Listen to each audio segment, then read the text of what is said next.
ইসলামের নারীর অধিকার ও মর্যাদা। আজকে নারী সমাজ অনেকে মনে করে আমরা অবহেলিত। না, ইসলাম যে নারীর মর্যাদা আর যে অধিকার দিয়েছে, কোন ধর্ম এটা দিতে পারে নাই। আগে তো জাহিলিয়াতের যুগে তাদেরকে পশুর মতো মনে করা হতো। নারী জাতিকে, নারী সম্প্রদায় আর পশুর মাঝে কোনো ব্যবধান মনে করা হতো না। পূর্বে নারীরা নির্যাতিতা, নিপীড়িতা ছিল। তারা তাদের পিতার অংশ থেকে বঞ্চিত ছিল।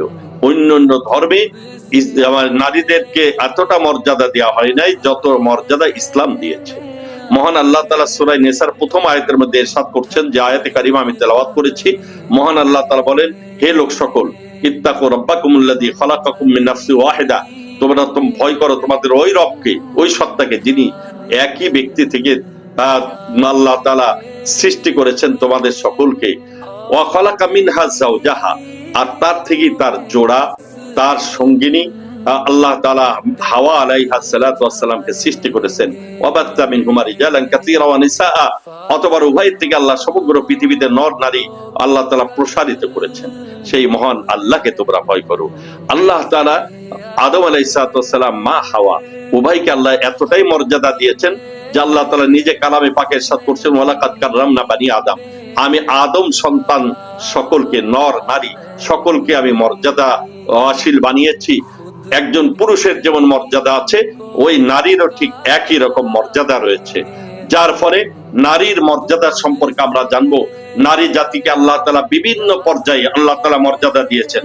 এক তো বিবাহের মাধ্যমে আল্লাহ তাআলা নারীর মর্যাদা দিয়েছেন, যে বিবাহের ক্ষেত্রে একজন পুরুষকে আল্লাহ তাআলা যেমন নারী নির্বাচনের অধিকার দিয়েছেন, নারীকেও আল্লাহ তাআলা অধিকার দিয়েছেন পুরুষ নির্বাচন করা।